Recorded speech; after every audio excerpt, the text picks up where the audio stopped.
ရှေးဥစွာချီးမွမ်းပါတယ်ဒီနေ့မှာလိလာမယ်နှုတ်ကတော်နဲ့ပတ်သက်ပြီးတော့မှကျမ်းစာတိုင်းတစ်ပိုက်ကိုရှေးဥစွာဖတ်ကြားပေးခြင်းပါတယ်ရာဇဝင်ချုပ်ဒုတိယဆောင်အခန်းကြီး26အပိုင်းငယ်16ဖြစ်ပါတယ်626အောစီမင်းသည်တကိုးကြီးသောအခါကိုချိုးနှင့်အောင်ထောင်လွှားသောစိတ်ချသဖြင့်မိမိဘုရားသခင်ထာဝရဘုရားကိုပြစ်မှား၍နတ်သားပေါင်းကိုမိရှုရာရစ်ပလင်ပေါ်မှာနတ်သားပေါင်းကိုမိရှုခြင်းကထာဝရဘုရား၏ဗိမာန်တော်ထဲသို့ဝင်လေ၏အောစီမင်းသည်တကိုးကြီးသောအခါကိုအချိုးနှင့်အောင်ထောင်လွှားသောစိတ်ချသဖြင့်နှုတ်ကတော်၌ဘုရားရှင်ကောင်းပေးပါစေအာမင်ခဏဆုတောင်းအနံ့ဖြစ်ပါတယ်အဖဘုရားကိုရောကိုယေရှုတည်တယ်ယေရှုပေါင်းကိုချီးမွမ်းပါတယ်ဒီကနေ့မှလည်းတရှင်တဲ့မျက်မှောက်တော်မှာတွေ့ရင်ချီးကပ်တော်မှာနှုတ်ကတော်များကိုဝိငှသင်ကြားဖို့ရန်အခွင့်အခါချင်းတိုင်းကိုပြင်ဆင်ပေးသောကြောင့်ယေရှုပေါင်းကိုချီးမွမ်းပါတယ်နှုတ်ကတော်အားဖြင့်စကားပြောပါအဖတွင်တင်မှာနှုတ်ကတော်အားဖြင့်တိဆောက်ဆံတဲ့ကောင်းချီးမင်္ဂလာဖြစ်စေပါနောက်ဆက်တဲ့ရာမန်သမျှကိုယေရှုခရစ်တော်တော်နာမ၌စီတာဖေရှားဖြစ်ပါတယ်လက်တော်ထဲမှာတမန်ကျမ်းစာသင်ကြားလိလာမယ့်အမှုရာကိုစက္ကပ်တဲ့အခါမှာဘုရားခင်ပြုတဲ့ယေရှုကြီးမကြောင့်ဝန်ခံလက်ရှင်ယေရှုခရစ်တော်တော်နာမ၌ချီးမွမ်းတဲ့ခြင်းတိုင်းကိုလက်တော်၌စက္ကပ်အနံ့ပါတယ်အဖထာဝရဘုရားတော်ဘုရားရှင်အာမင်ဒီနေ့ကျွန်တော်ယူဒဘုရင်တွေထဲကနောက်ထပ်ဘုရင်တစ်ပါးအကြောင်းကိုကျွန်တော်ဒီနေ့လေ့လာဖို့အတွက်ကျွန်တော်ပြင်ဆင်ထားပါတယ်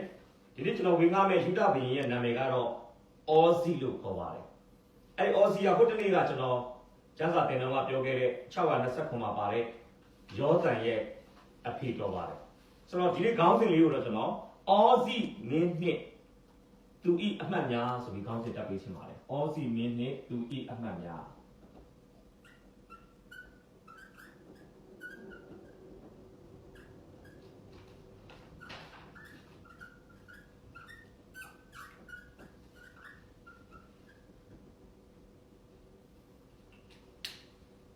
အချက်ကတော့626တစ်ကနေ23တခန်းလုံးပေါ့အဲ့တော့ကျွန်တော်တို့အခြေတုံးနဲ့ကြည့်ဖို့ဖြစ်ပါတယ်။အောစီမင်းနဲ့သူဤအမှတ်များနံပါတ်1ကိုဆိုဆွေးနွေးဖို့ဖြစ်ပါတယ်။နံပါတ်1ကိုတော့ကျွန်တော်ဘယ်လိုကောင်းပြပေးထားလဲဆိုရင်အောစီမင်းနဲ့သူဤစမှတ် starting point အောစီမင်းနဲ့သူဤစမှတ်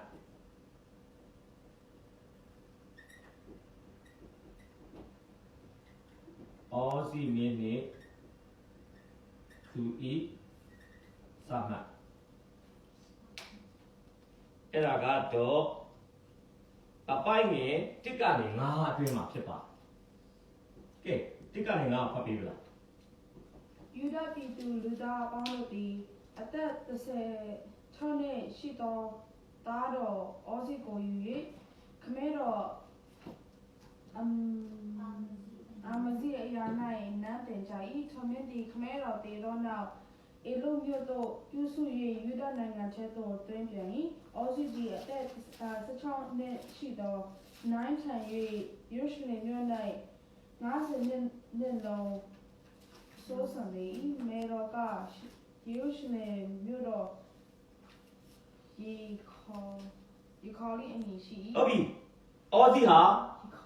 အသက်16နှစ်မှာပါဖြစ်လေဘယင်ဖြစ်လာတယ်သူ့ရဲ့ရှင်ပြန်တယောက်အနေနဲ့ယူဒနိုင်ငံရဲ့ရာဇပလင်မှာစိုးစံရာကာလဟာ50နှစ်ဖြစ်ပါတယ်16နှစ်မှာနန်းတက်တယ်50နှစ်ဖြစ်တဲ့အတွက်ကြောင့်စုစုပေါင်းသူ့ရဲ့အတန်းက68နှစ်ဖြစ်ပါတယ်ဒါဟိုတနေ့ကယောသန်ကြောင့်ကျွန်တော်ဆွေးနွေးတဲ့အခါမှာဘယင်တွေအသက်ကိုတွက်တဲ့အခါမှာအဲ့ဒါကျွန်တော်ပြောပြီးသားဖြစ်ပါတယ်ဆိုတော့ငွေဝင်စင်ကလေးကသူနန်းတက်လာတယ်18နှစ်တော့မပြည့်သေးဘူး16နှစ်မှာနန်းတက်တယ်နန်းတက်က52နှစ်အသက်68နှစ်ထိနေကြီးတက်တာမှာနေထိုင်ခဲ့တဲ့သူတစ်ယောက်ဖြစ်ပါတယ်ဟုတ်ပြီအပိုင်းငယ်၄ဖတ်ပေးပါသူမင်းဒီခမဲတော်အာမဇီပြုသမျှအတိုင်းထာဝရဘုရားရှိတော်၌တရားသောအမှုကိုပြု၏ဟုတ်ပြီသူမင်းဒီခမဲတော်အာမဇီပြုသည့်အတိုင်းထာဝရဘုရားရှိတော်၌တရားသောအမှုကိုပြု၏အပိုင်းငယ်၅အဓိကကြည့်ရဘုရားသခင်၏ယတိယူပါယကိုနားလည်သောဇာခရိလက်ထက်၌အောဇီမင်းသည်ဘုရားသခင်ကိုစီဟုတ်ပြီခဏလေးအမှရေးပြချင်တယ်ဘုရားသခင်သည်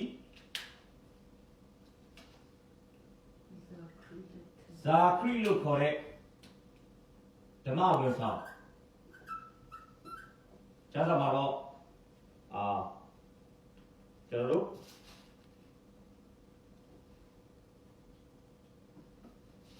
တိကျကျွန်တော်မဖော်ပြထားဘူးဘာတွေ့ရလဲဆိုရင်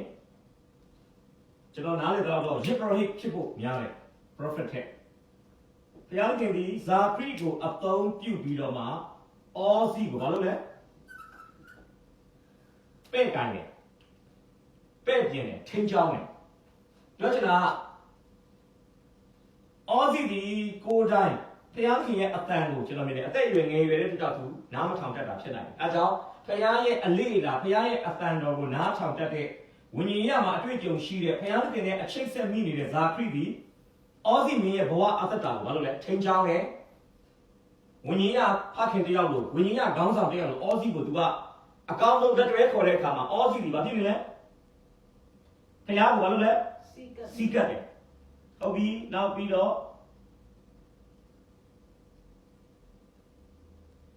အပိုင်ငယ်လားပြန်ဖတ်ပြပါ ဘုရားခင် ဗျာဒိတ်ယူပါယံကိုနားလေတော့ဇာခရီလက်ထက်၌ဩဇာမင်းသည်ဖျားခင်ကိုစီးကပ်၏ဖျားခင်ကိုစီးကပ်တော့ကာလပတ်လုံးဖျားခင်သည်အကြံထားရသောခွင့်ကိုပေးတော်မူ၏ဟုတ်ပြီအဲ့ဒီစီကတ်တယ်ဆိုတဲ့အရာကအင်္ဂလိပ်မှာဘယ်လိုပြောဆိုရင် he sought God S O U G H T ဒါ S E E K စီကနေလာတာပဲhe sought God တကယ်တိုင်းရိုက်ဘာသာပြန်တင်တာတော့ရှာတယ်အဲ့ဒီစီကတဲ့စကားလုံးကျွန်တော်ကြည့်တဲ့အခါမှာဘာအဓိပ္ပာယ်ရှိလဲဆိုရင် to trample under foot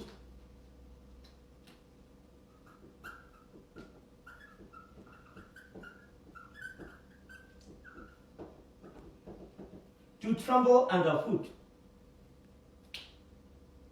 မြန်မာလိုဘာသာပြန်မယ်ဆိုတော့ခြေအောက်လိုက်အနင်းခံတာ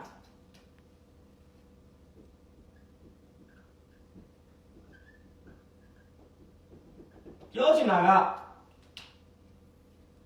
ဖျားကိုစီးကပ်တယ်ဆိုတဲ့အဓိပ္ပာယ်ကဖျားဖြစ်စေချင်တာဒီကိုမိကုံမထုတ်စောတကားမပြက်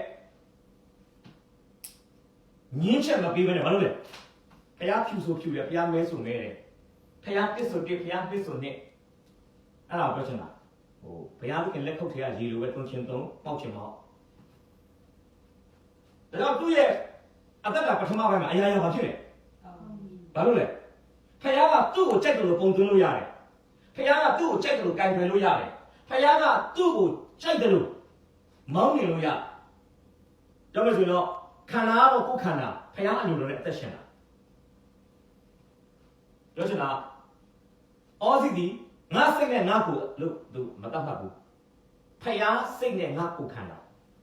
သူ့ရဲ့အတ္တတာကိုအထက်ကနေအဓိကမောင်းမြင်နေတာဖခင်အလိုတော်ဖြစ်တယ်။အဲကြောင့်ကျမ်းစာလည်းဘာလို့လဲဖခင်ကိုစီကတ္တမြကာလပတ်လုံးဖခင်ခင်ဒီအကြံချမြောက်သောအခွင့်ကိုဘာလို့လဲ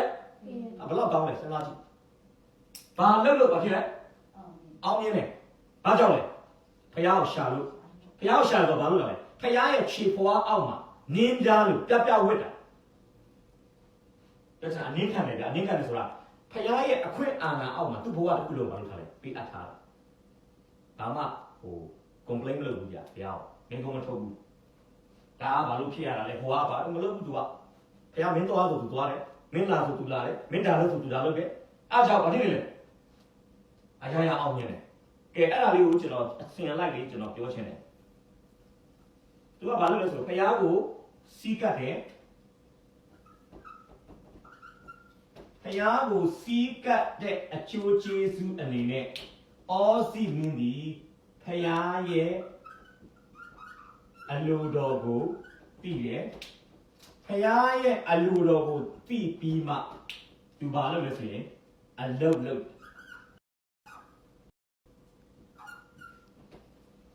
ဒါကြောင့်သူ့ရဲ့လှုပ်ဆောင်ချက်တွေအားလုံးရဲ့ဇစ်မြစ်ကဖယားသခင်ရဲ့ခြေတော်အောက်မှာမိမိဘဝအတ္တကိုပုံအပ်ခြင်းကနေထွက်လာတဲ့လှုပ်ဆောင်ချက်တွေဖြစ်ဆိုလို့ရှိရင်ဖယားရဲ့ပဲ့ကင်မှုဖခင်ရဲ့ပဲ့ပြင်မှုဖခင်ရဲ့ညွှန်ကြားမှုဖခင်ရဲ့ထိန်းချုပ်မှုဖခင်ရဲ့စေ့ဆော်မှုနဲ့သူဘာလုပ်လဲအလုပ်လုပ်တယ်သူ့တော်သူ့ဆန္ဒသူ့ရဲ့အာဘော်နဲ့သူအလုပ်မလုပ်ခဲ့ဘူးဆိုတော့ကျွန်တော်ပြောပြချင်တာဖြစ်တယ်သူ့တက်တာရဲ့ပထမပိုင်းဟုတ်ပြီနော်သူလုပ်တာလေးကျွန်တော်ကြည့်ရအောင် အပိုင်ငယ်နှစ်ပတ်ပေးပါ626အပိုင်ငယ်နှစ် သူမင်းဒီခမဲတော်တည်သောနောက်ဤလူမျိုးကိုပြုစု၍ယူဒနိုင်ငံထဲသို့တွင်ပြန်သည် ဘာလို့လဲဖခင်ဆုံးပြီးသူအရာရတာနဲ့အေးလုံးမျိုးကိုဘာလို့လဲပြုစုတယ် ပြုစုတယ်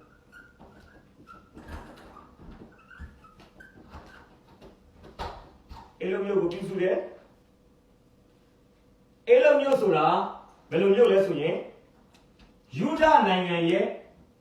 နော်နေရာဒေသကြီးပဲမယ်တောင်ပိုင်းဆုံးမျိုးတစ်မျိုးဖြစ်တယ်ယူဒနိုင်ငံရဲ့တောင်ပိုင်းဆုံးမျိုးတစ်မျိုးဖြစ်ပြီးတော့မှသင်္ဘောစိတ်မျိုးဖြစ်တယ်ဆိုရင်သူ့ဘာခင်လက်ထက်တော့အဲ့ဒီဒေသကရန်သူရဲ့လက်ထဲမှာဘာလို့လဲရှိခဲ့တယ်သူဘယင်ဖြစ်လာတဲ့အခါမှာအရေးပါတဲ့ပင်လယ်ထွက်ပေါက်မြို့တစ်မျိုးဖြစ်တဲ့တောင်ပိုင်းဆုံးအိမ်လုံးမျိုးကိုဘာလို့လဲပြန်လဲသိမ့်ပိုက်တယ်ယူဒနိုင်ငံရဲ့နယ်နိမိတ်ထဲကိုဘာလို့လဲ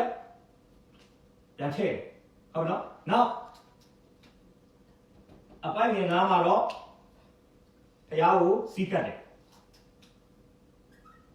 ကျမ်းစာရဲ့အစီအစဉ်အရကြည့်ရင်တော့တရားကိုစီးကတ်ရကောင်းမှမသိခင်မှာကျွန်တော်ဆိုသူအသက်ငယ်ရွယ်နဲ့ဘယင်ဖြစ်တာနဲ့အိမ်လုံးမျိုးကိုသူကပြန်လဲသိမ့်ပိုက်တယ်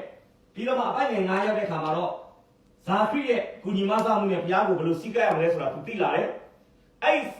ပြောမယ်ဆိုတော့ဒါကနိုင်ငံတော်နဲ့ဖြတ်မှတ်ခြင်းတရားကိုမရှာခင်မှာအိမ်လုံးမျိုးကိုသူကပြန်သိမ်းတယ်ပြီးတော့နိုင်ငံတော်နဲ့ဖြတ်မှတ်ခြင်းတရားကိုရှာတယ်ရှာပြီးမှသူရလာတဲ့အောင်မြင်မှုတွေကတကယ်များတယ်ဗျာအပိုင်းငယ်6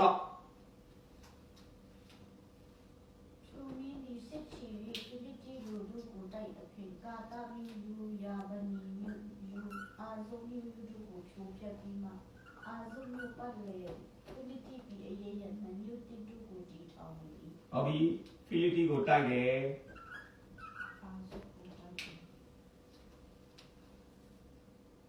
ဒါဖိလိတိ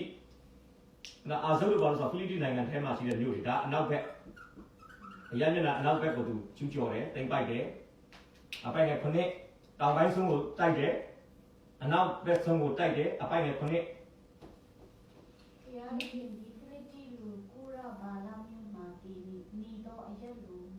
မဟုတ်နေလူတို့တစ်ဖက်၌သူ့ကိုမဆောက်တော် ဟုတ်ပြီ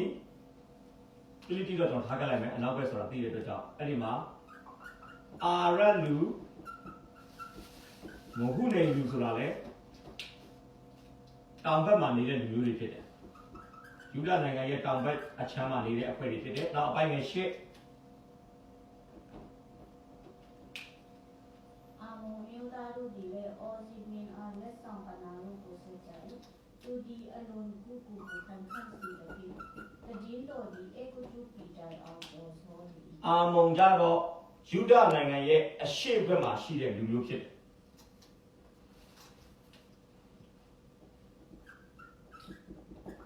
ဒါဆိုရင်အရက်၄မျက်နှာရှိတဲ့အထဲမှာဘယ်နှမျက်နှာလောက်မှသူအောင်မြင်လဲ၃မျက်နှာလေအနောက်ရဲ့တောင်ရဲ့အရှေ့ရဲ့မြောက်ဘာလို့မပါဘူးမြောက်ကဣသရေလနိုင်ငံရှိတာဟုတ်ဣသရေလနိုင်ငံကတော့ပြောမယ်ဆိုတော့ယူဒနိုင်ငံရဲ့အမနေရာမှာရှိတာဒါကတော့ကျွန်တော်ထင်တယ်လူမျိုးချင်းနဲ့တူတဲ့အတွက်ကြောင့်သူတို့ကျွန်တော်ထင်တယ်အချင်းချင်းစစ်မှန်မဖြစ်သွားတဲ့အနေအထားတွေ့ရတယ်နော်မြောက်ပိုင်းတော့သူမတိုက်ဘူးဘာလို့ဆိုရင်သူမြောက်ပိုင်းကလည်းဂျူးတွေပဲဟုတ်ဒါတော့သူ့လက်ထက်မှာတော့ကျွန်တော်ထင်တယ်ဣသရေလနိုင်ငံနဲ့စစ်ရမှာတနိုင်ငံနဲ့တနိုင်ငံကျူးကျော်မှုတွေရန်စားမှုတွေမတွေ့ရဘူးအဓိကတော့တဘာမျိုးသားတွေကိုဘာလို့လဲသူ့ပတ်လည်းမှာရှိတဘာမျိုးသားတွေကိုဘာလို့လဲတိုက်ခိုက်တာတွေ့ရတယ်ကဲနောက်လုပ်တဲ့ဒါကတော့စစ်ရနောက်အပိုင်ငယ်ကိုဖတ်ပေးပါ မောစီမင်းဒီရွှေမျိုးတော့ဆောင်းတကားချက်တကားမြို့ရိုးကိုတကား၌ရေးတိုက်တော့ကိုတည်၍ခိုင်ခတ်စီ ရဲတိုက်တွေကို တည်၍ခိုင်ခတ်စီ ကျွန်တော်အခုတော့ရေးလိုက်မယ်ရဲတိုက်ကြီးတယ်အဲ့ဒါကဗမာလဲဆိုရင်မြို့မှာဖြစ်တယ်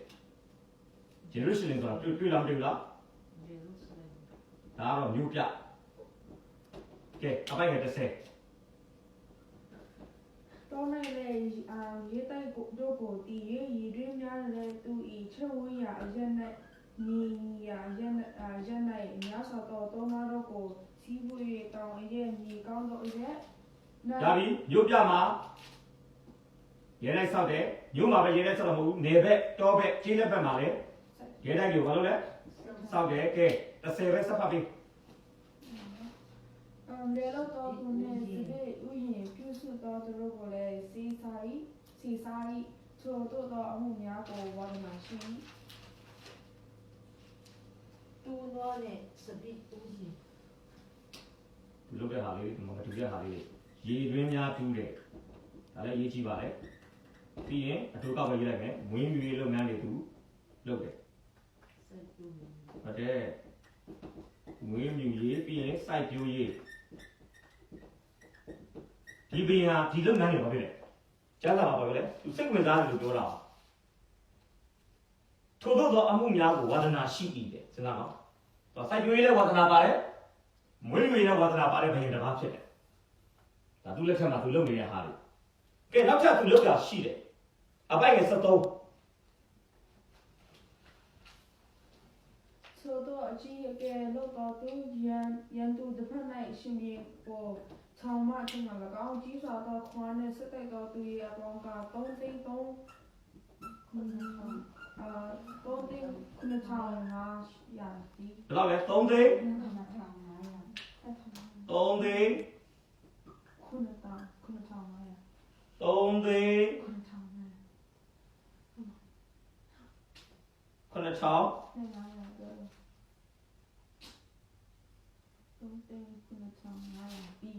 ဟုတ်ပြီ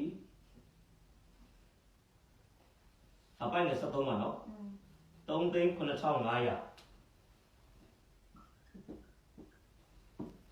စစ်သူရဲ့3သိန်း 9,500ရှိတယ်ဒါတကယ် strong army ပေါ့အားကြီးတဲ့တပ်မတော်သူပိုင်ဆိုင်တယ်အဲ့အားကြီးတဲ့တပ်မတော်သူက standard army ခင်ဗျတပ်မတော်ဖြစ်အောင်သူပြုစုတိုးထောင်တာတွေ့ရတယ်သူလက်ချက်မှာသူ့နိုင်ငံမှာရှိတဲ့တပ်မတော်ဒီအင်အားကြီးုံသာမကဖြစ်မိတဲ့တပ်မတော်ဖြစ်တယ် standard army ဒါပြီးကျွန်တော်အသေးစိတ်ရှင်းပြမယ်သူဘယ်လိုလုပ်လဲဒါကတော့အင်အားကြီးတဲ့တပ်မတော်ဒါကတော့ခင်မိတဲ့တပ်မတော်ဟုတ်ပြီအင်အားကြီးတဲ့တပ်မတော်အနေနဲ့လုပ်တဲ့အထဲမှာ14ဖတ်ပေးပါ Also in the bochi about about dollar la come out no dan chan le เจ้าเนี่ยပြစ်စရာလောက်လွယ်ကိုပြစ်စနေ ရပြီကြောင်းနဲ့ပြည့်စရာလောက်လွယ်အဲ့ဒါဘယ်လိုပုံစံလဲဆိုရင် manual လက်လုပ်ကြောင်းနဲ့ပြည့်တဲ့လောက်လဲဆိုတော့လူလောက်လေးกว่าလို့ဗျာပြည့်ရကျွန်တော်တို့ကိုရီးယားကားတွေတရုတ်ကားတွေမှာတွေ့လိမ့်မယ်နော်ဟိုတေချိုးအကြီးကြီးချက်မှာကြောက်ခဲတွေထည့်ပြီးတော့လူအားနဲ့ပဲပြစ်တာရောက်နေတယ်တစ်ဖာလုံးလားနှစ်ဖာလုံးလားဒါပေမဲ့လူအားဆိုတော့စက်နဲ့ပြစ်တယ်လို့တော့ဘာဖြစ်လဲအဝေးကြီးတကယ် manual ဆိုတာမခေါ်မလဲပုံမှန်လူလက်နဲ့လုပ်တဲ့လက်နဲ့ဒါပေမဲ့အဲ့လက်နဲ့ကိုသူတီထွင်တယ်ဗျနောက်ထပ်အပိုက်ငယ်15မှာသူတီထွင်လိုက်တာ စက်ရန်ရစက် ဟုတ်တယ်တစ်ချက်တော့ဖတ်ပြီလား15 နိုင်ငံတော်သူတို့ဒီညရှာရွေးလို့တော့ ရန်ရစက် ရရစတို့ကိုလည်းယေရုရှလင်မြို့ရဲတိုက်မြို့ပြအုပ်အပေါ်ကမြားနဲ့ကြောက်ကြီးကိုပြစ်စီရာဖို့ပြင်ဆင်လေ၏ ဟုတ်ပြီညာနဲ့ ကြောက်ကြီး ကြောက်ကြီးကို ပြစ်စီရ ပြစ်စရာရန်တရားကျွန်တော်အဲ့လိုစာသားရေးလိုက်ဒါတော့ manual မဟုတ်တော့ mechanical တကယ်စက်လက်နဲ့ဖြစ်သွားပြီဒါလက်မှုလက်နဲ့ကနေစက်မှုလက်နဲ့စဉ်းစားတော့ကျွန်တော်ထင်တယ်ဘာလို့ရစက်လက်ဆိုတော့ကြောက်တုံးလေးကို non stop ဘာလို့ရကြောက်တုံးကို non stop ပြစ်လို့ရမယ်ဗျလူနဲ့ပြည့်ရင်တော့တိုင်ပင်မှန်ချင်းမှန်မယ်စက်လက်ဆိုတော့ဇက်တိုက်ပြစ်လို့ရမယ်ပြီးရင်အကွာအဝေးနဲ့လူလက်နဲ့ပြစ်တာဘာဖြစ်လဲတချို့ဓမ္မပညာရှင်တွေဆိုဘလောက်တောင်ပြောလဲဆိုရင်သူ့လက်ထက်မှာယူဒနိုင်ငံမှာအမြောက်ပြည်တော်မှာရှိကောင်းရှိနိုင်ပြီလို့တချို့ကျမ်းစာပညာရှင်တွေခန့်မှန်းတယ်သူလက်ထက်တော့ဒါဘာဖြစ်နေရလဲသူ အောင်နေတယ် ဟုတ်တယ်သူရဲ့အစအရန်ကောင်းတယ်နော်သူလက်ထက်မှာအဲ့ဒီအနေထားနောက်85ဖတ်ပြီးနေရာမဆန်းလို့ကျွန်တော်စာသားမရေးဘူး85 8တစ်ချက်15တစ်ချက် မုံမျိုးသားတို့ဒီလေအော်စီမင်းအားလက်ဆောင်ပနာကိုဆက်ကြ၏လူဒီအလုံးကိုခံခန့်စီတဲ့ဖြစ်တရင်တော်ဒီအေကိုတူပြီးပြောင်းအောင်ကြော်စောသည် လိုက်ဆိုပါတည်င်းတော်သည် တင်းတော် အဲကုတ်တူပြီးတိုက်အောင် အေကိုတူပြီးတာ ကျော်စောလေ၏ ကျော်စောလေး အဲ့ဒီခေတ်ကအဲကုတ်တူတိုင်းပြီဆိုတာဒီခေတ်ဆိုအမေရိကန်ပြည်ထောင်စုလိုပဲအရှိလည်းပိုင်းဒေသမှာအမတန်မှအင်အားကြီးပြီးကြော်ကြားတဲ့နိုင်ငံယူဒနိုင်ငံသေးသေးလေးရဲ့ဟာလားဘယင်ဖြစ်တဲ့အောစီမင်းရဲ့လှုပ်ဆောင်မှုတွေကဘလောက်တောင်ကျယ်ပြန့်သွားလဲဆိုရင်လူသတင်းလူချင်းဆောင်ဘယ်ရောက်သွားလဲအိမ်ကြီးချင်းနိုင်ငံဖြစ်တဲ့ Ekautu Empire မှာရှိတဲ့ကျွန်တော်မြင်တဲ့ဖာရောဘင်ရဲ့နားတော်အထိပါဖြစ်လေဒီသတင်းပေါ့ဝင်နိုင်ငံတွေကအတိမတ်မပြုလို့မရဘူးသူရဲ့တီထွင်မှုတွေစမ်းသစ်မှုတွေနောက်အပိုင်းငယ်15 ယဉ်ကျေးရကြောက် အပိုင်းငယ်15 ဒီမှာတော့သူတို့ဒီညရှာရွေးလောက်တော်ရန်ရရဆက်တို့ကိုလည်းယူရှင်လမျိုးရဲတိုက်မြို့ပြအုပ်အပေါ်ကများနဲ့ကြောက်ကြီးကိုပြစ်စရာဖို့ပြင်ဆင်လေ၏ထို့သောတကူကြီးအောင် အထူးသဖြင့် သူသဖြင့်မဆာချင်းကိုခံရသည်ဖြစ်၍တည်င်းတော်သည်အနှံ့ပြားကြော်စော၏လိုက်ဆိုပါတည်င်းတော်သည် တည်င်းတော်သည် အနတ်အပြား အနှံ့ပြား ကျော်စော၏ ကျော်စော ပထမကျော်စောတာကြတော့အရေးချင်းနဲ့ကျော်စောတာဒုတိယကတော့အရေးအတွက်အနတ်အပြားဆိုအရက်ရှစ်နှစ်တာမှာဖြစ်နိုင်ငံတွေမှာပါဖြစ်လေ ကျော်စော ယူဒနိုင်ငံတော့မထီးနဲ့နော်သူတို့မှာဘာလို့လဲကြောက်ခဲနဲ့ပြစ်တဲ့ရန်ရဆက်အစ်စ်တွေရှိတယ်ညားပြစ်တဲ့ရန်ရဆက်အစ်စ်တွေရှိတယ်ဆိုတော့အခုဒီခေတ်ဆိုရင်ဘာလို့နေပြီလဲ ဒုံပြတော့ ဒီခေတ်ဆိုသူတို့ဘာလဲအခုဆိုလေဆာရောင်ကြီးတွေတီထွင်နေပြီလေ အာ ဒီကြီးစံတွေပိုင်းနဲ့မပြစ်တော့ဘူးလေဆာနဲ့သာပြစ်ရင်ပင်လယ်ထဲမှာရှိတဲ့လေယာဉ်တွေသင်္ဘောကြီးတစ်စီးကအရေးပျော်ပြီးရေထဲဝင်သွားမှာအခုကသူတို့အားလုံးနေပြီနော်အမေရိကန်တို့လည်းတီထွင်နေပြီလေယာဉ်တွေကိုလည်းအဲ့ဒီ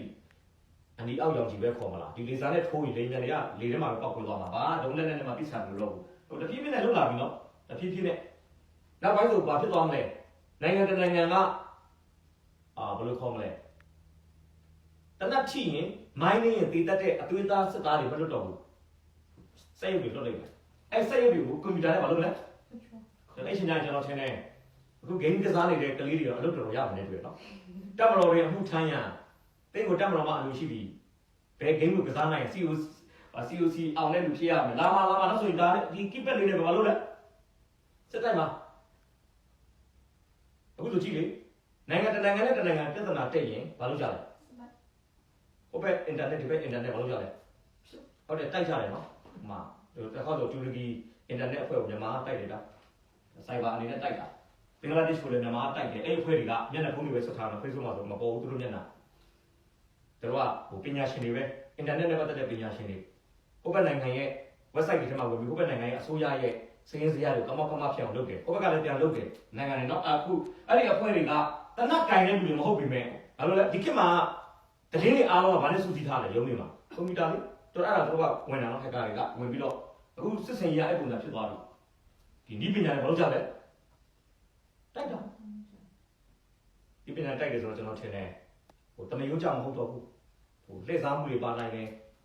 ဟိုချင်းတို့မဖြစ်တာလေဆိုတော့ဒါတော့ကျွန်တော်ဒီနေ့ပြောချင်တာအင်အားကြီးတဲ့တက်မတော်ကိုခင်မီတက်မတော်တွေနဲ့တိဆောက်တယ်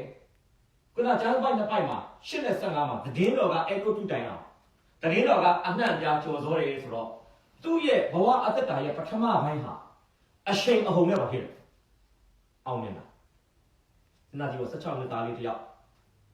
တော်တယ်သူတကယ်အောင်မြင်တဲ့ခါမှာအသက်အစိတ်ဖြစ်မယ်ဟုတ်လားငယ်ကောင်းငယ်လေးပဲဗျတောက်လျှောက်သူဘာဖြစ်လဲအရှိန်အဟုန်နဲ့သူအောင်မြင်လာတဲ့အမှုရာဖြစ်ပါတယ်ကဲဒါဖြစ်လို့ရပြီနော်ကျလိုက်တော့မယ်ရှိပြရအောင်လို့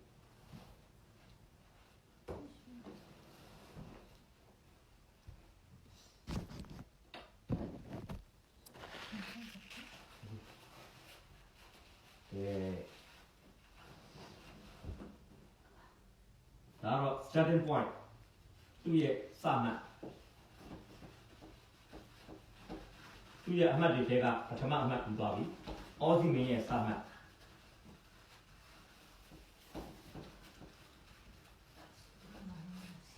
ဒုတိယကျတော့အော်စီမင်းရဲ့လက်မှတ် အင်္ဂလိပ်မှာတော့ turning point ဘဝတစ်စစ်ချိုးဘဝရဲ့အလှည့်ပြောင်း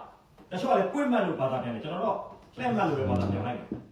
အော်စီမင်းနဲ့သူဤလှည့်မှတ်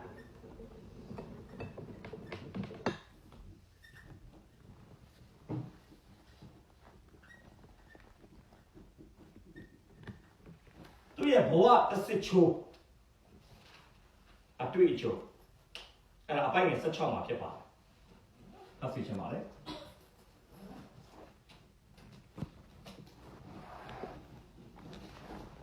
Ozi di de guji do aka june ang thangwa do sikha de phin mimi phaya de phin thawra phya ko tunhali nan da bang ko nishu yan chipin paw ma nan da bang ko nishu chin ma thawra phai dai man do the de yin ni ကျေးဇူးတင်တယ်။ကျော်စောတယ်။ဘာပြောခဲ့လဲ။အဲကုတ်တူပီတိုင်အောင်ကျော်စောတယ်။အနှံ့အပြားကျော်စောဆိုဒီခေတ်နဲ့ပြောဆိုနာမည်ကြီးတယ်ဗျာသူ့တုံတရင်ကနာမည်ကြီးတယ်။ကျော်စောတယ်ပြီးတော့ဘာဖြစ်လဲ။တကိုးကြီးတယ်။ကျော်စောချင်းနဲ့တကိုးကြီးချင်းရဲ့ရလတ်အနေနဲ့သူဘာဖြစ်သွားဆိုရင်ထောင်သွားတာဖြစ်ပါတယ်။မာနအယံကြီးသွားတယ်။ဘာလို့ထောင်သွားတဲ့အတွက်ကြောင့်ထောင်သွားချင်းဒီဘာကိုဖော်ပြလဲဆိုရင်ဒီညီအကိုကြီးအော်စီဘဝမိနေပြီ။သူဒီဘဝင်လဲမြင့်နေပြီ။ဘဝမိပြီဘဝင်မြင့်တဲ့အတွက်ကြောင့်မကြာခင်မှာသူဒီဘေးဖယ်ခံရတာဖြစ်ပါ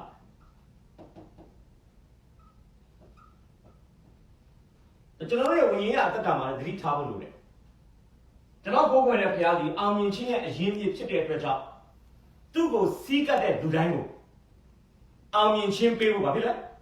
အမြဲတမ်းအစဉ်သင့်ဖြစ်တယ်ဟာလေလုယာဒါကြောင့်ယုံကြည်သူတယောက်အနေနဲ့စီးပွားရေးလုပ်တဲ့အခါမှာပညာသင်တဲ့အခါမှာဓမ္မဝင်ဆောင်နေတဲ့အမှုတော်ဆောင်တဲ့အခါမှာဖယားနဲ့ဖက်ရန်ပြီးသွားမယ်ဆိုရင်မအောင်မြင်မှမပူပါနဲ့ဧကံမုတ်ချအောင်မြင်လိမ့်မယ်ဒါပေမဲ့အောင်မြင်ခြင်းရဲ့အခြားတစ်ဖက်အောင်မြင်ပြီးတဲ့နောက်ပိုင်းမှာတတ်တာရှိတယ်ဒါကျွန်တော်တို့ကမအောင်မြင်ခင်အရာအဆင်ပြေတယ်ဗျ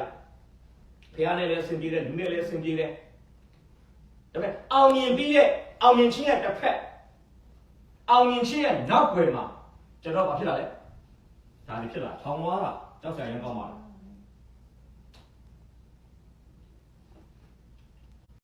ကျွတ်လာတယ်ဗျအောက်ခြေမခိုင်တော့ဘူးဘဝမေးလာတယ်ဘဝင်မြင့်လာတယ်အခုသူကြော်စောတာဒါဒီမှာကျွန်တော်ရေးပေးချင်တယ်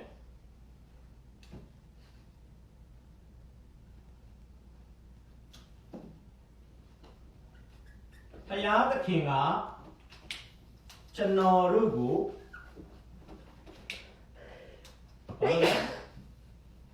အောင်မြင်မှုပေးတယ်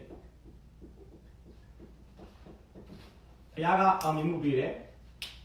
ဘုရားပေးတဲ့အောင်မြင်မှုကိုခံစားရတဲ့လူသားများဖြစ်တော့ကျွန်တော်တို့ကဘာလုပ်ဖို့လိုလဲဆိုရင်အောင်မြင်မှုကိုမှန်ကန်စွာကင်တွယ်ဖို့လိုအပ်တယ်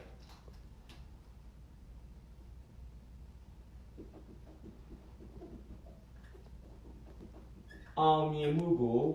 မှန်ကန်စွာကိုင်တွယ်ရန်လိုအပ်တာပဲဖြစ်ပါတယ်။အောင်မြင်မှုကျွန်တော်တို့ကမှန်ကန်စွာ handle လုပ်ပါမယ်။အောင်မြင်မှုကိုင်တွယ်တဲ့အခါမှာနှစ်ခုရှိတယ်။တချို့ကအောင်မြင်မှုကိုနှိမ့်ချမှုနဲ့ကိုင်တွယ်တယ်။တချို့ကအောင်မြင်မှုကိုထောင်လွှားမှုနဲ့ကိုင်တွယ်တယ်ဒါကတော့အမှန်ဖြစ်ပြီးဒါကတော့အမှားပေါ့အောင်မြင်ခြင်းရဲ့အခြားတစ်ဖက်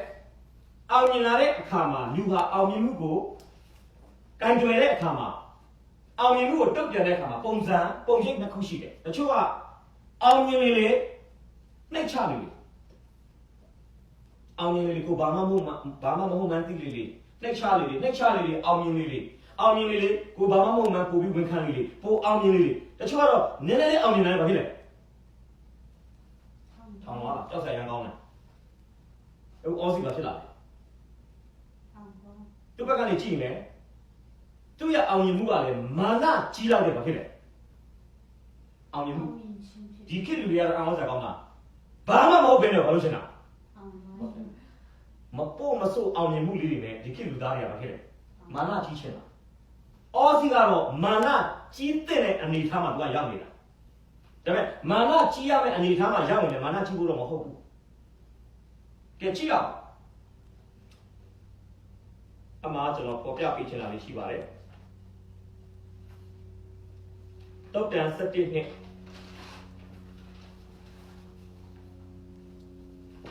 တုတ်တန်ကျမ်းအခန်းကြီး7ပိုက်နယ်နှစ်တုတ်တန်7နှစ်တုတ်တန်16 18အားလုံးပြီးမှဖတ်မယ်နော်ခဏလေးတော့ရင်ရေးလိုက်မယ်တုတ်တန်18 7တုတ်တန်29 23အဲ့ဒါပြီးရင်ရေစကြည်လ28စက္ခွန်ဒံယေလအခန်းကြီး9အပိုင်ငယ်18ကနေ21ဒါအပေါ်ကဟာတုတ်တန်ကိုဖတ်တုတ်တန်၄ပိုက်ကိုဖြည်းဖြည်းချင်းကျွန်တော်ဖတ်ရအောင်တုတ်တန်7နှစ်ဟုတ်ကဲ့မာနထောင်လွှားသောအခါအဆက်ကွဲခြင်းဖြစ်တတ်၏စိတ်နှိမ့်ချသောသူတို့၌ကပညာရှိစိတ်နှိမ့်ချတဲ့ဘာခဏထားလိုက်ကျွန်တော်ခုမာနအကြောင်းအဓိကပြောနေရပြီးတော့မာနထောင်လိုက်မှာဖြစ်လေအဆက်တကွဲအကျိုးနဲ့ဖြစ်တယ်ဟုတ်ပြီတုတ်တန်16 18မာနသည်ပျက်စီးခြင်းအရင်ထောင်လွှားသောသဘောသည်ရှုတ်ချခြင်းအရင်ဒီရကြတတ်၏ဟုတ်လားမာနသည်ပျက်စီးခြင်းအရင်ဒါဆိုလူတရားမပျက်စီးခင်မှာရှေ့မှာမာနကြီးတဲ့အသက်တာအရင်ရှိတယ်ပြီးပါလေထောင်လွှားခြင်းသည်ရှုတ်ချခြင်းအရင်ဟုတ်တယ်ရှုတ်ချခြင်းအရင်ဒါဆိုပြောချင်တာပါလေလူတရားပျက်စီးမပျက်စီးခင်လူတရားရှုတ်ချခြင်းမခံရခင်မှာအရှိမမာနကြီးတာတွေထောင်ထားတာဖြစ်တယ်ရှိတတ်တယ်ဟုတ်လားကဲကြည့်အောင်ဆက်ပြီးတော့တုတ်တန်18 7နှစ်ပျက်စီးခြင်းအရင်၌လူသည်စိတ်မြင့်ခြင်းဤနေရာဂုံဤအရင်၌ပိချခြင်းဤနေရာရှိဂုံသည်အရင်ပိချခြင်းဆိုတာခဏထားလိုက်ဒီဘက်မှာပါပြောလဲပျက်စီးခြင်းအရင်၌လူသည်စိတ်မြင့်ခြင်းပျက်စီးခြင်းအရင်၌ဒါစိတ်မြင့်ခြင်းနေရာပြောချင်တာပါလေစိတ်မာနကြီးဘဝင်မြင့်စိတ်မြင့်တယ်ဆိုတာဘာပြောတာလဲဘဝင်မြင့်အောက်ခြေလွတ်တာမျိုးပြဘဝင်လီခတ်တာအဲ့လိုမျိုးဖြစ်တယ်ဆိုရင်မကြခင်ပါလာတော့မယ်ပျက်စီးခြင်းကအနောက်ကနေမဖိတ်ခေါ်ဘဲနဲ့မဖြစ်လေမြေကြီးလက်ခတ်မလွဲကျင်းသေးပေါ့ကြာဆုံးချင်လာတော့ဒါကျွန်တော်ပေါ်ပြချင်တာကတော်တော်များများလူတွေဒီအောင်မြင်မှုအတိုင်းအတာတစ်ခုဟိုရောက်လာတဲ့အခါမှာဘာဖြစ်သွားလဲဘဝကိုဖြစ်လဲဟုတ်တယ်ဘဝမိသွားတာအောင်ကလည်းပြောတဲ့စကားဆိုပါဝယ်ယူပြန်တာပြောတာဝယ်ယူမပြန်ကြနဲ့တော့လို့ပြောနေတာဘာဖြစ်လဲဟုတ်တယ်ဘဝမိသွားတာမအောင်မြင်ခင်တော့ကိုနဲ့အတူတူလက်တွဲခဲ့တဲ့သူတွေကိုနဲ့အတူတူအစီခံခဲ့တဲ့သူတွေကိုနဲ့အတူတူစီးပွားရေးလုပ်ခဲ့တဲ့သူတွေကိုမတူသလိုမတန်းသလိုအဲဆိုတော့သတိထားတော့ကျန်းစာရဲ့တတ်မှတ်ချက်ကျန်းစာရဲ့ formula အရဆိုရင်စိတ်မြင့်ပြီဆိုရင်မကြခင်ဘာဖြစ်လဲပျက်စီးဖို့အလားလာဖြစ်တယ်ကဲကြည့်အောင်တုတ်တန်29 23မိမိမာနသည်မိမိကိုနှိမ်ချလိမ့်မည်စိတ်နှိမ်ချသောသူကိုကကုန်တယ်ကိုရလိမ့်မည်မိမိမာနသည်မိမိကိုအခုအော်စီကြော်စောတကူကြီးတဲ့အခါမှာအရန်ထောင်သွားနေပြီသူ့ရဲ့ထောင်လွှားခြင်းကိုဘာနဲ့သူပြလဲဆိုရင်အပိုက်နဲ့16ပြန်ဖတ်ပေးပါသူ့ထောင်လွှားခြင်းကိုပြသတဲ့ပုံရိပ်626 အော်စီမင်းဒီတကူကြီးသောအခါကိုအကျိုးနဲ့အောင်ထောင်သွားသောစစ်ထသဖြင့်မိမိဖျားခင်ထာဝရတောင်ကိုပြင်းမာ၍နတ်တာပေါင်းကိုယေရှုရဲ့ချစ်ပလင်ပေါ်မှာနတ်တာပေါင်းကိုယေရှုခြင်းမှာထာဝရဘုရား၏ဗိမာန်တော်ထဲသို့ဝင်သည်အဲ့ဆိုပါထောင်လွှားသောစိတ်ချသဖြင့်မိမိဘုရားခင်ထာဝရဘုရားကို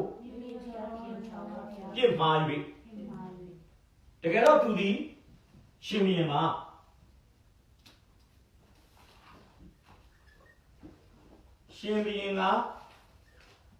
ရှင်ဘီရင်အလုပ်လုပ်အောင်ဒါပေမဲ့ရှင်ဘီရင်ကရှင်ဘီရင်အလုပ်မလုပ်ဘဲနဲ့ရစ်ပရောဟိတ်အလုပ်ကိုဝင်ပြီးရှုပ်ဖို့ရန်ကြိုးစားတယ်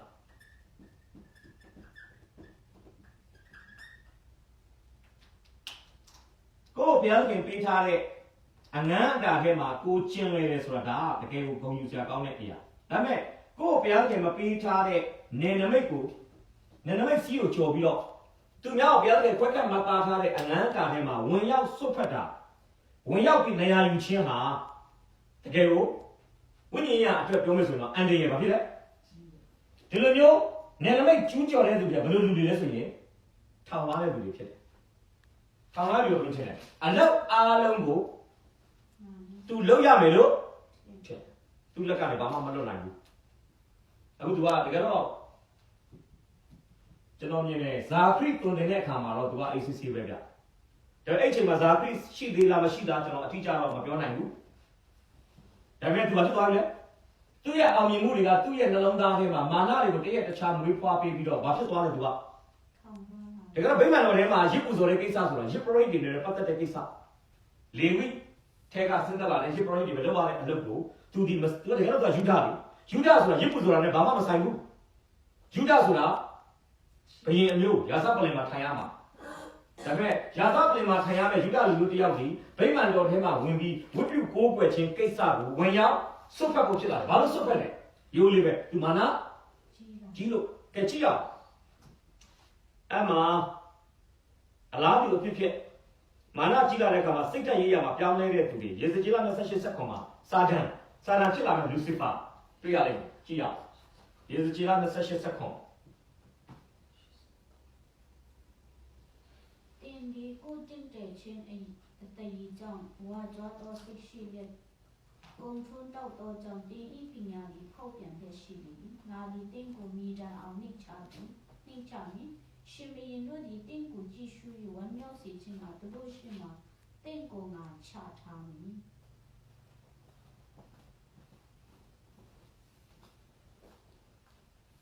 ဒိုင်ကအခန်းကြီး9 18ကနေ27ဆက်ပြီးဖတ်ပေးပါဟုတ်တယ်ဒိုင်က9 18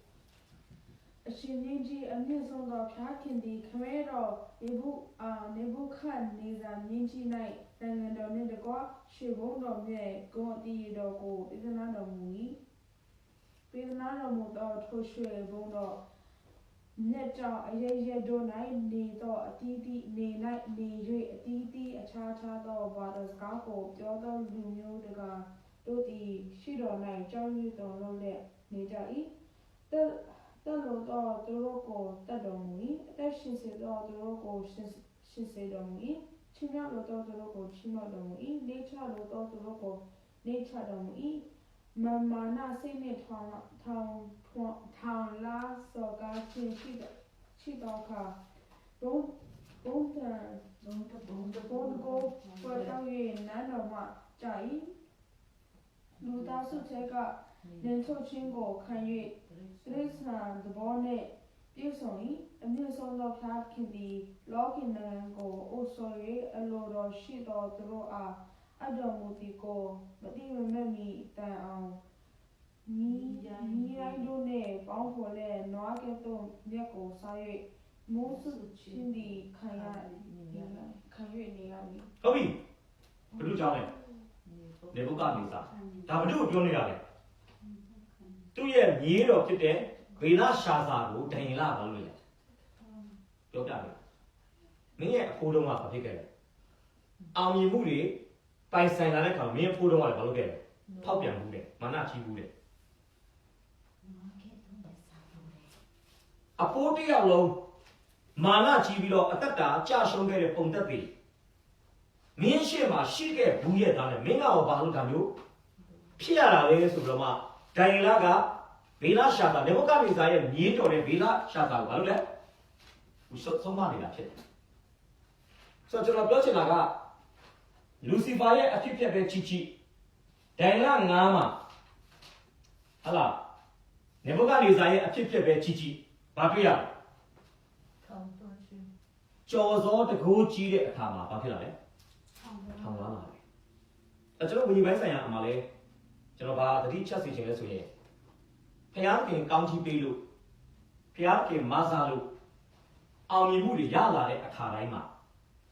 ထိုအောင်မြင်မှုဘုံကြီးချင်းဂုဏ်ပြုခြင်းကိုပေးတဲ့ဖျားခင်ကိုကျွန်တော်တို့ဖျားမဆာလို့ရလာတဲ့အောင်မြင်မှုတွေနဲ့ဘာလို့လဲပြန်ပြီးတော့မှဂုဏ်ပြုဖို့ပြန်ပြီးတော့မှဖျားခင်ရဲ့ကျေးဇူးတော်ကိုဝန်ခံချီးမွမ်းဖို့အရေးကြီးတယ်ဆိုတော့ကျွန်တော်ဒီနေ့ဖော်ပြပေးချင်ပါတယ်ဒါကြောင့်အောစီမင်းရဲ့စာမှတ်အရန်ကောင်းပါတယ်အောစီမင်းရဲ့ turning point လှည့်မှတ်ကွေ့မှတ်ဘဝတစ်စစ်ချိုးအမှတ်ကြောက်စရာရန်ကောင်းတယ်ဒါကြောင့်လောကသားပဲဖြစ်ဖြစ်ယုံကြည်သူပဲဖြစ်ဖြစ်ဒီ turning point မှာတက်တာရှိတယ်အဲ့ turning point ကမထိုင်လာလို့ဆိုအဲ့ turning point မှာအရန်ကောင်းတယ်ဘာမှမဖြစ်ဘူးသူတို့ကအေးစစ်စစ်ဘယ်ရင်အဆက်ဆက်ဝင်ကြီးချုပ်လောက်ပါမယ်မာနမချီးသွားဘူးဖျားကိုလည်းမမေ့ဘူးအားကြောင့်အဲ့ဒီအရာမှာဖျားကဆက်ချီးလောက်လို့ရတယ်နေဟမီတို့မဖြစ်ဘူးမထောင်သွားဘူးတမန်တော်ရှင်ဘောလို့အလားတူပဲဖျားကောင်းကြီးပေးပြီးသုံးလေသူတို့တက်တာနှိတ်ချလေဖြစ်တယ်ဆိုတော့ကျွန်တော်ပြောချင်တာအောင်မြင်ခြင်းရဲ့နောက်ွယ်အောင်မြင်ခြင်းရဲ့တစ်ဖက်မှာရှိတဲ့ကျွန်တော်တို့ရဲ့အတ္တတာဟာအရင်အရင်ကြီးတယ်ဒါကြောင့်မအောင်မြင်မှာမဟုတ်ပါနဲ့ဖျားသခင်ကိုမိခိုအားထားပြီးပညာသင်မယ်စီးပွားလုပ်မယ်အစီခံမယ်ဆိုရင်သိချပါတယ်အောင်မြင်ခြင်းရဲ့အရင်းမြစ်နဲ့အောင်မြင်ခြင်းရဲ့တကယ်ဘ ဟိုအချက်ချာဖြစ်တဲ့ဘုရားသခင်ကမိတ်ဆွေနဲ့ကျွန်တော်ကိုအောပွဲကောင်းချီးပေးပြီးမဆနိုင်တယ်အောင်မြင်ခွင့်ပေးနိုင်တယ်ကျွန်တော်ဖော်ပြချင်တယ်ဒါပေမဲ့ဘုရားရဲ့အောင်မြင်ခြင်းအခွင့်အရေးကိုကျွန်တော်ခံစားတဲ့အခါမှာကျွန်တော်ရဲ့စံတသဘောထားဘယ်လိုရှိလဲဆိုတော့ဒီနေ့စမ်းစစ်ဆင်ခြင်ဖို့ဖြစ်ပါတယ်ဒါဆိုရင်ကျွန်တော်နောက်တစ်ချက်ကိုကြည့်ရအောင်တက်ချက်ကိုကျွန်တော်ကြည့်ဖို့ဖြစ်ပါတယ်16ကနေ21 626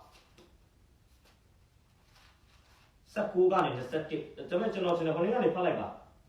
19ကနေ21ဖတ်လိုက်ရင်ပိုကောင်းမယ်626 19ကနေ21ယေဘရဟိအာဇရီဒီဝေဟင်ချင်းတတိရှိတော်ထာဝရဘုရားရဲ့အမှုတော်ထံယေဘရဟိရှစ်တိတုံးနဲ့တကွရှင်ဘရင်အောဇီနောက်တော်တို့လိုက်ပြီးစီတာတော်ပြင်အောဇီမင်းကိုရောဒီထာဝရဘုရားနန္တာပေါင်းကိုမိရှုခြင်းအမှုနဲ့မဆိုင်ပါနန္တာပေါင်းကိုမိရှုစီခြင်းမှာခံထားသောအာရုံသားယေဘရဟိတို့သာသူအမှုနဲ့ဆိုင်ကြပါရပြီ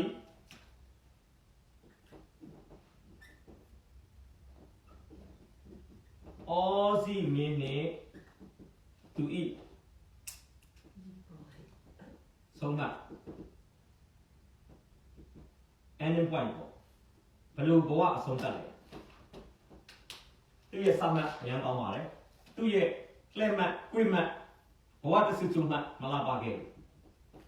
အဲ့လိုမလာပါပြီးတဲ့နောက်ပိုင်းမှာသူရဲ့ဆုံးမှတ်ဘယ်လိုရှိလဲဒီနေ့ကျွန်တော်တို့ဆက်ကြည့်ဖို့ဖြစ်ပါမယ်အဲ့ဒီမှာစောစောဖတ်သွားတဲ့အခါမှာကျွန်တော်ကြားပြီးသားဖြစ်ပါတယ်သူ့ကိုထိတ်တိုက်လာတွေ့တာဘာလို့လဲယေဘရဟိအောဇီသူ့ကိုလာပြီးထိတ်တိုက်တွေ့တာလေအာဇရီတယောက်ဆဲလားယေဘရဟိအာဇရီဒီဝေအာဇရီအပေါင်းဘာလို့လဲအမှုတော်ထံရှစ်จิตတုံးနဲ့တကွအဲ့ရှစ်จิตကဘာလို့လဲယေဘရဟိရှစ်จิตအဲ့စာသားလေးဖတ်ပေးလားယေဘရဟိဘုရား၏အမှုတော်ထံယေဘရဟိရှစ်จิตဟုတ်ပြီကျွန်တော်ယေဘရဟိရှစ်จิตရောက်80သူ့ဘာလို့လဲကျွန်တော်ယုံကြည်ပါတယ်အောဇီနဲ့အတူရှင်ပြန်တယောက်ဖြစ်တော့ကြောင့်သူ့ကိုလုံခြုံရေးပေးတဲ့စစ်တီတော်တွေဘာဖြစ်လဲအများကြီးပါလာလိမ့်မယ်ကျမ်းစာထဲမှာတော့ခေါ်ပြကျွန်တော်လက်စီထဲမှာမြင်အောင်ကြည့်တယ်အာဇီအပေါင်းယေဘရဟိရှစ်จิตချက်အင်အားများတဲ့တမန်တော်သူ့မှာဘာဖြစ်လဲပါလာတယ်ဘာလို့လဲဆိုရင်626တစ်ချက်လောက်ကြည့်ရအောင်600အခန်းကြီး26ခုနကတော့3သိန်း9500ကျွန်တော်ဆွေးနွေးခဲ့တယ်လေဟုတ်ပြီနော်အမှဟိုဟာရှိသေးတယ်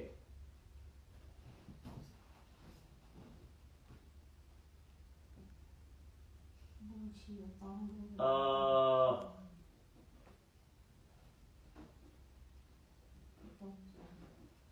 17 12ကျွန်တော်ပတ်ပြီ626 17 12 အော်စီမင်းနိုင်တက်စီရီလာနဲ့တက်အုံမှာဒီလိုက်တို့ဒီစရင်ယူတီအတိုင်းရှင်မြင်းဒီဘုံမေဟာနနီတီစီရီရဲ့အတီးတီတပ်ပွဲတော်စစ်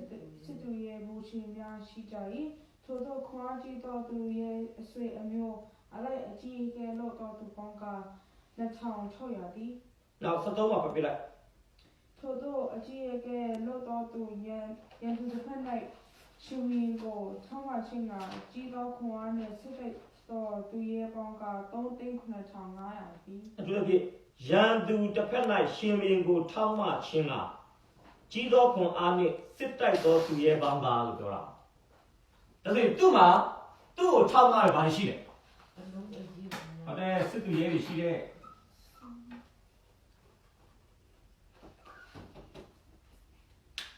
ကျွန်တော်နားလေတလားပြောမယ်ဆိုရင်တော့သူတို့ခေတ္တမှာရှင်ဘင်ဆိုတာဘယ်လိုမျိုးလဲဘယ်လိုခေါ်မလဲဗလီတရစ်စနစ်ဆိုတာက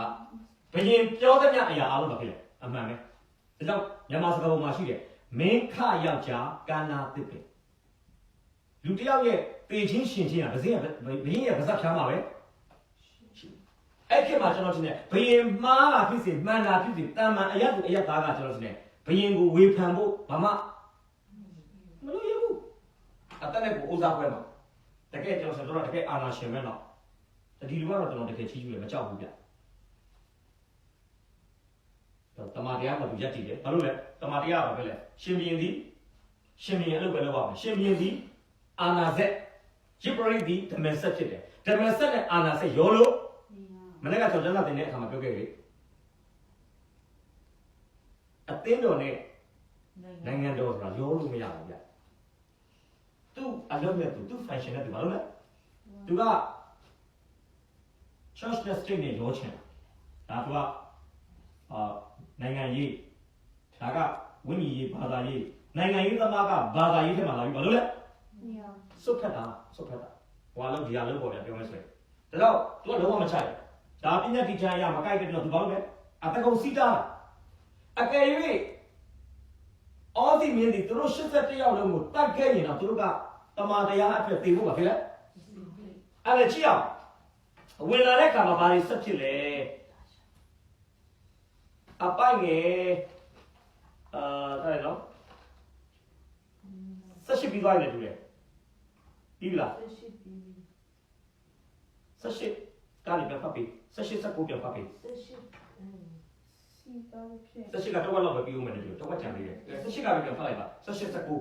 စီတာဖြစ်အိုဩဇာမင်းကိုရတီထာရဖျားအားနတ်တာပေါင်းကိုမိရှုချေအမှုနဲ့မဆိုင်ပါနတ်တာပေါင်းကိုမိရှုစေခြင်းကခန့်ထားသောအာရုံတာဟစ်ပရဟိတို့တာထော်မှုနဲ့ဆိုင်ကြပါ၏တန်ရှင်းရာဒါဌာနထေကဖတ်သွားတော့ကိုရတီပြမှာပြီးထာရဖျားအရှင်ဖျားခင်အရှိတော်၌ကိုရောအတီးပြည့်တဲ့အတေးပြည့်နေပြီဟုဆိုကြတယ် ဘာလို့လဲထွက်သွားပါမဝင်လာပါနဲ့ဒီလိုစွတ်ကြိုးစားရင်ကိုတော့အသေးကြီးပြတ်တော့တယ်ဝန်နေတော့ပြီးတယ်နော်ကျွန်တော်ပြောပြလေနှုတ်ကပတ်တော်ကကျွန်တော်တို့ကိုအားလဲပေးတယ်လို့တတိလည်းပေးတယ်အခုဝန်နေပြီးနေပြီနော်ချက်ချင်းတရားမစီရင်ဘူးဘာလို့လဲအသက်တာကိုပြုတ်ပြင်ဖို့နောင်တရဖို့အခွင့်အရေးဘာလို့လဲပေးတယ်နေဘုကနေသာဆိုလဲဘာတွေ့ရလဲနေဘုကနေသာဆိုလဲဘုရားသခင်ကအခွင့်အရေးပေးတယ်ဗျဒိုင်လာမှာကြည့်ရအောင်ဒိုင်လာနဂတိကျမ်းမှာဒီဘုကနေသာလဲမာနထောင်လာရှိအမှုမပြုတ်ခင်မှာ prophet ဒိုင်လာအဘိဘုရားသခင်ကသူ့ကိုနောင်တရဖို့အတွက်အခွင့်အရေးပေးထားပြီးသားဟလား28-29ဖတ်ပေးပါဒိုင်လာအခန်းကြီး4 28-29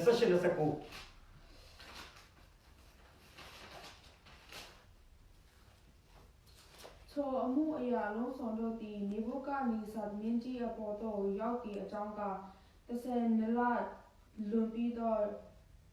ဘာဗလုန်နန်းတော်ပေါ်မှာဆန်းကြံတော်လေ စင်းကျက် ဟုတ်ပြီဒိုင်လာလေးကိုဖတ်လိုက်ရင်ဘာတွေ့ရလဲ Dana Leo Padekama Minya to no mudo pian can the Nana, you don't mudo, the make the cana, and over the Mudu Piachinga, Na Lushi. Nanaboga is a nano and you wish one leave season cheese in a car. Jamba Puedo, a Meku Nive, or the Pinji. The Pinji Magati Lana, there is a la cure. Now I the Pinji, they call the Maria Cole about here. I did a 50 day, they like about your leg. A day. The matter of Papiacine, the Satoma, Diana, leave the Satoma, the pin south. That shame to the Yaudi, County Master, the tipping of Cook Lecture Sido, Toto Ni night, swear though I needed what, think of good, twin tie, than Joe, Jiwa Julie, China, the Gado. Nudo, Yapping, 10 night shitty lot, Conanepalo, most of Jingo can you, yet there is a donate, Sassan, who Sudima. Ama, subjoin. And then Humuga, Koda, Lusudega, Nitoyi. Ni terus ada ni atu ni lagi. Jauh cina balik. Ada corona mana? Corona kita benci lu be. Corona ayat awak matai tu bida ni. Dunia tu dia corona ni deh. Corona mana cium? Tapi mah kita pen aku kaya tu. Corona aku. Tapi jangan apa boleh. Terus nala dong bida. Di walengu dan ni bukan leza jabis. Tapi aja, senala aja mah. Tu apa boleh? Sakau kena be. Aku leh, baru leh. Jiproheka, balole, Azrika, one in Vinida, Moine, Mayabu, Chia. Let's say that is a copy. You brought him in it, you brought him upon the tissue, Napuro nine, Luna, Fedico, Millie, Shivian go, Pinto, Nintoja. Obi, Chachino, Chachin. Dole, Mole. Jibroni, Dale, Jarega, Bimano, Wimbo, Josa, Kama. Just second my dream. I wish I am my people not come out. You mean women on my killer. Just said, to Manchila, Jagama, Popia, two Kazama, the feeling of to the Puma and our kid come to Najina, but the Zuku Kazaka Kazana. Touch it to let the to let Lamb Agile, she probably do Mount of is it? Touch into when it's Lamb Valley, show your volume. Pay touching volume. Chachin dan kadang. Ane nuna yoga swear na jipro hiya tu. Shimbi sura lama lisa mu mishi do be. Balu le? Chachin mount thoda. Apa chano yipi me. Tu ga Pintu ni thuk jani. Aussie ga phaya thin pai tha de ayaya phit de Shin biyin aphit maya mye bu. တကယ်တော့ကိုယ့်ဘုရားခင်ပေးထားတဲ့ကိုယ်ငန်းကိုတာကိုကျွန်တော်ဘာလို့လုပ်လဲတန်ဖိုးချညံ့နေဖို့ဖြစ်တယ်သူဒီရှင်ဘုရင်အဖြစ်မရောက်ရဲပဲနဲ့ရစ်ပရိတ်အဖြစ်လောဘတက်တယ်ရစ်ပရိတ်အဖြစ်လောဘတက်တယ်အဲ့ဒီအတွက်ကြောင့်လူနူအဖြစ်သူဘဝပြတ်တယ်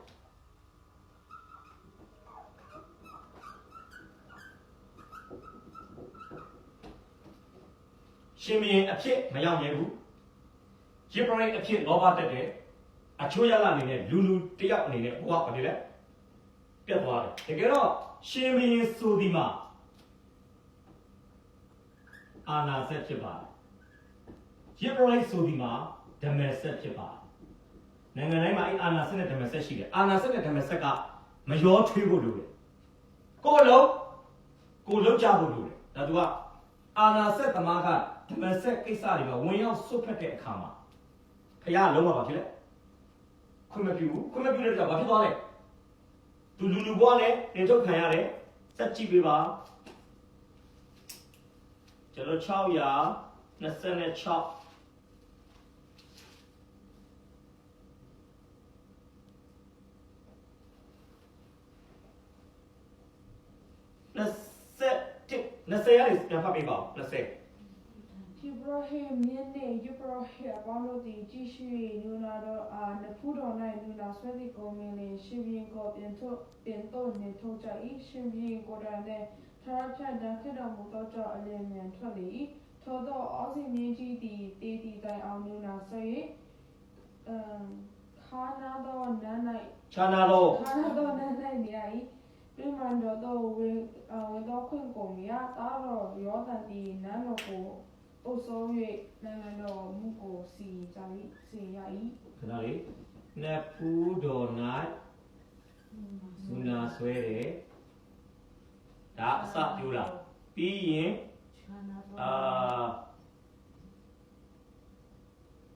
TV down on the swere.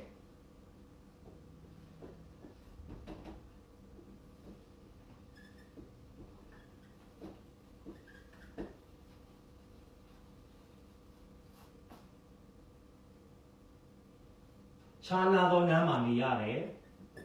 Chana do Injana.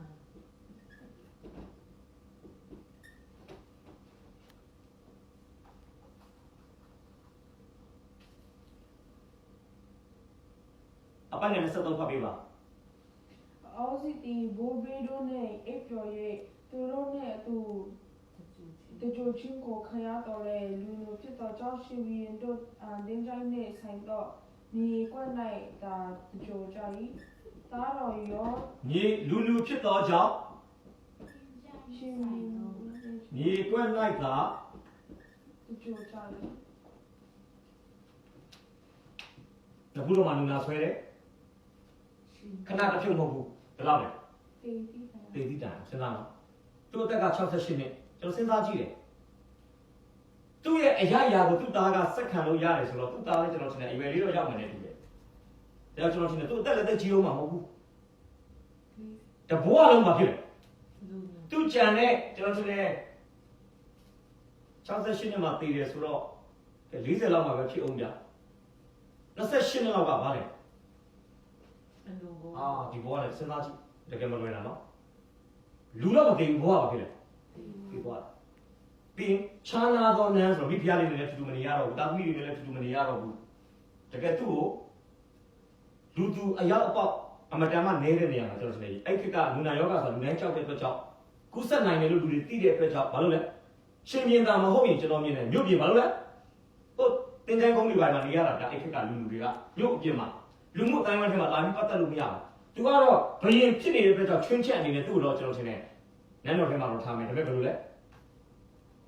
Lu tu lah nyari ni yang macam apa ni, China ni, nan sama, tu China ni. Okay, sembilan lo ni. Kalau hotel ni lebih bibir. Jangan bayi ni alam nak aku sih. Tu kalau dulu ni pun ni ni.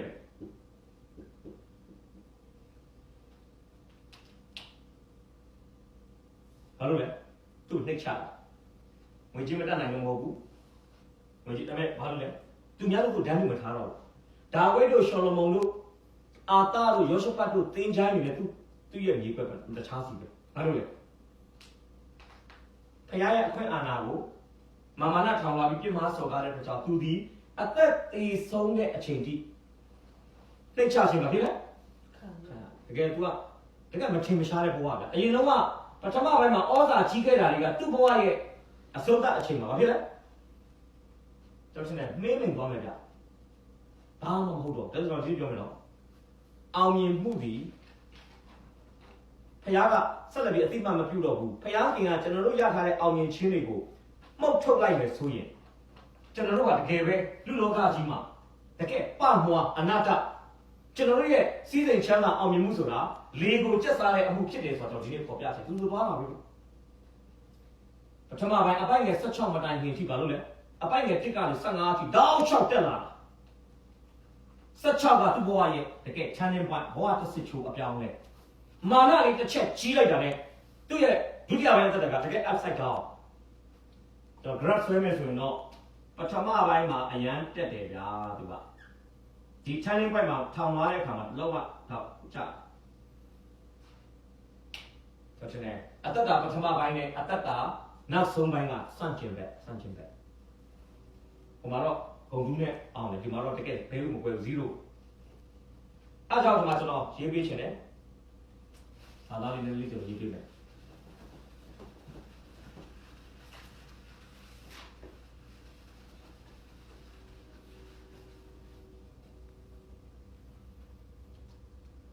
Yang kita terangkan tu ni namanya pun risa mesti juga.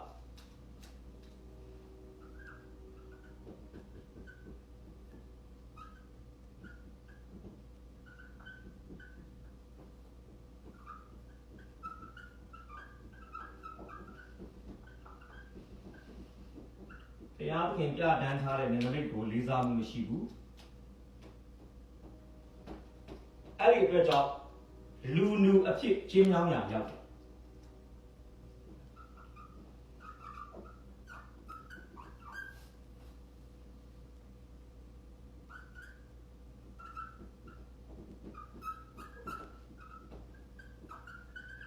ကျွန်တော်တို့ကဘာလို့မလုပ်လဲဘုရားသခင်ချမှတ်ထားတဲ့ပြတန်းထားတဲ့ကိုယ့်ရဲ့ boundary ပေါ့နယ်နိမိတ်ကိုဘာလို့လုပ်လဲကိုယ့်နယ်နိမိတ်ကိုလေးစားရမယ်သူများနယ်နိမိတ်ကိုဘာလို့အောင်လဲလေးစားရမယ်သူလည်းသူ့ခြံစည်းရိုးထဲမှာနေဖို့လိုတယ်လို့ကိုယ်လည်းကိုယ်ခြံစည်းရိုးထဲမှာဗာလဲဘုရားကလူတိုင်းကိုဒီလိုမျိုး boundary ပေးထားပြီးသားအဲ့ဒါတွေကကြော်လို့မရဘူးတော့အဲ့ဒါတွေကြော်ရင်ဝိညာဉ်ပိုင်းဆိုင်မှာကြီးမားတဲ့ပြဿနာရှိတယ်။အဲ့ဒါကိုမှကြည့်မယ်ဆိုရင်ယောမစနစ်3ကနေ8ရှင်ပေတုဩဝါဒပရမဆောင်အခန်းကြီး4အပိုင်းငယ်37ယောမစနစ်ကိုကြည့်အောင်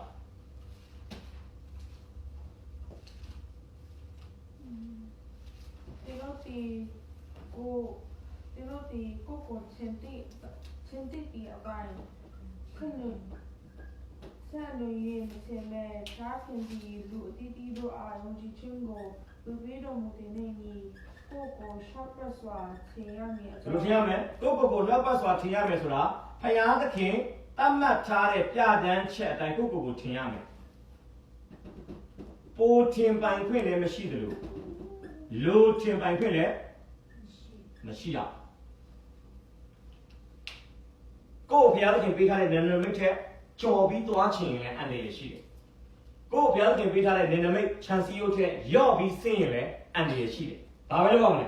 ။လျှောက်ပတ်စွာဆိုတာဘုရားသခင်ကိုပြတန်းထားတဲ့နေနမိတ်ထဲမှာမလုပ်လဲ။နေဖို့လိုတယ်။ဘယ်လားဂျိပရိကအလုပ်လုပ်ရှင်မြင်အလုပ်လုပ်ကဲအောက်မှာရှင်ဘောတို့ကဆက်ပြောတယ်ကြည့်ရအောင်။ယောမ7နှစ်မှာအဲ့နေနမိတ်တွေနဲ့ပတ်သက်ပြီးစနစ်အောက်တဲ့အပိုင်းငယ်4ရာနေဥပမာကကိုတစ်ခု၌အင်္ဂါများရှိသည့်အများရှိသည့်ဖြစ်ချိုအင်္ဂါများသည့်ဆောင်ရွက်စရာအမှုတစ်ခုတည်းမရှိတကယ်တော့ထို့သူအများဖြစ်တော်ငါတို့ဒီခွင့်တော်၌တကိုယ်တည်းဖြစ်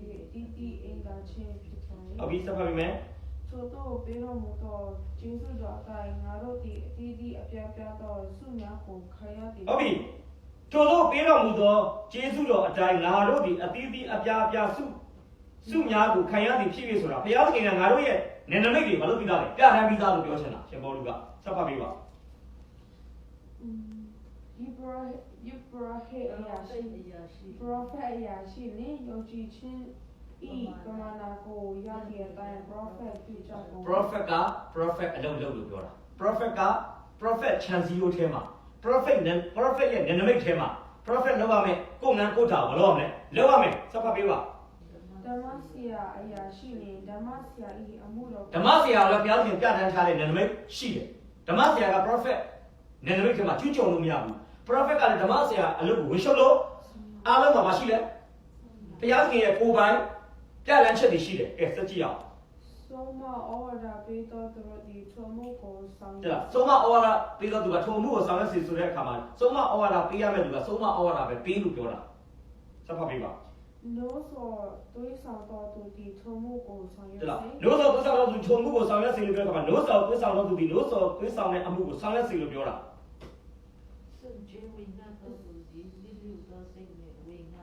ပေးကမ်းခြင်းနေရာမှာဘုရားခွဲခန့်ပတ်သားတဲ့သူကပေးကမ်းခြင်းအမှုရာနဲ့အမှုတော်နဲ့ထဲမှာဘာလို့လဲပါဝင်အသင်းတော်ကိုစီမံခန့်ခွဲအုပ်ချုပ်တဲ့သူကလည်းကိုလောက်ရမယ်ကိုငန်းကိုတာထဲမှာဘာလို့ရမလဲရှိနေရမယ်ကိုနယ်နိမိတ်ထဲမှာမဆာတနာရှင်မှုကိုပြုတော်သူဒီစေတနာစိတ်နဲ့မဆာတနာတဲ့သူကလည်းမဆာတနာတဲ့အလုပ်ပြောစရာပါလေဒါဘုရားသခင်ရဲ့ပါလေနယ်နိမိတ်ပြဋ္ဌာန်းချက်တွေဒီကျမ်းစာကလည်းရှင်ဘောလူကပြောချင်တာကိုနယ်နိမိတ်ထဲမှာကိုလို့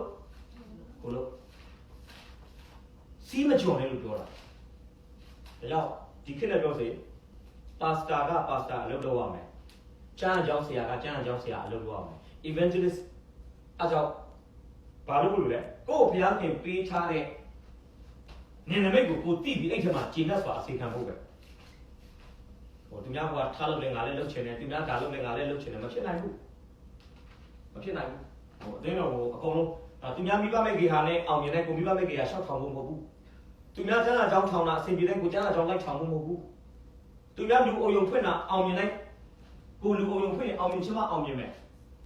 သူများပုဂ္ဂလိကအထက်တန်းကြောင်းဖွင့်တာအောင်မြင်တဲ့ကိုအောင်မြင်ချင်းမအောင်မြင်ဘာလို့လဲဒါသူတို့ဘုရားခင်ပေးထားတဲ့နယ်နိမိတ်ဆိုရင်သူတို့အောင်မြင်မှာပဲသူတို့နယ်နိမိတ်ကိုမြင်ပြီးကိုကသဘောကျပြီးရှောက်လုပ်ရင်ကိုနဲ့မတော်တဲ့ဖဏတ်ကိုစီးတယ်လို့ပဲဖြစ်လိုက်ကိုသူလည်းဒီမှာဖះမစီးခိုင်းတဲ့ဖဏတ်ဖះမစီးခိုင်းအလုပ်အတင်းဝင်လုပ်တာဒါဆိုပြောမယ်နော်ယာဒူးကြီးတိုင်းယာဒူးငယ်တဲ့လူတွေရဲ့အလုပ်ကိုငါလုပ်ပိုင်မရှိရလို့မထင်ပါနဲ့မိတ်ဆွေနဲ့ကျွန်တော်ဘလောက်ပဲယာဒူးကြီး